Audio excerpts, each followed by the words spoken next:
स्वाभिमान को हम जान नहीं पाए, इसलिए हम स्वाभिमान को, देहाभिमान को ही स्वाभिमान समझते हैं। अपनी कुल, अपनी जाति, अपने पद, अपनी प्रतिष्ठा को हम स्वाभिमान समझते हैं। स्वाभिमान शब्द परम पवित्र है, स्वाभिमान की रक्षा करनी चाहिए। पर स्वाभिमान का मतलब शरीर को लेकर नहीं है, स्वतत्व को लेकर है। स्वतत्व आत्मा को कहते हैं। शंकर सहज स्व रूप समारा लाग समाधि अखंड अपारा। स्व आत्म तत्व को लेकर के है, भगवत तत्व को लेकर के है। स्वाभिमान हम या तो किसी जाति पक्ष को लेते हैं, या कुल धर्म को लेते हैं, या राष्ट्र पक्ष को लेते हैं। कोई ना कोई हम पक्ष लेते हैं, लेकिन स्व का सही अर्थ है आत्मस्वरूप। आत्मस्वरूप, हम आत्मस्वरूप अर्थात भगवत मार्ग के विरुद्ध नहीं चल सकते, उसे अभिमान नहीं कहते। जैसे अस अभिमान जाय जन भोरे, मैं सेवक रघुपति पति मोरे। सिया राम जी मेरे प्रीतम है, पति है, स्वामी है, और मैं उनका सेवक हूं। अब मैं धर्म के विरुद्ध नहीं चल सकता।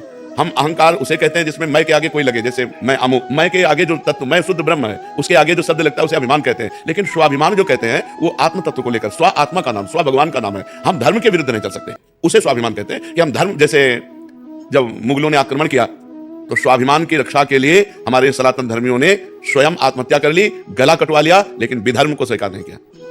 यह है स्वाभिमान, क्योंकि वो परमात्मा तत्व धर्म से लेकर के जुड़ा हुआ है, उसका शरीर संबंध से नहीं है। अगर शरीर संबंध से है तो वो कुलाभिमान होगा, वो जाति अभिमान होगा, वो विद्याभिमान होगा, वो धनाभिमान होगा, वो पदाभिमान होगा। ये निंदनीय है, ये धर्म की तरफ से निंदनीय है। लेकिन अपने धर्म के लिए, जैसे अब हमारा धर्म सनातन, अब सनातन धर्म हमारा स्वाभिमान है, लेकिन सनातन धर्म कितना महान है इसको देखना होगा।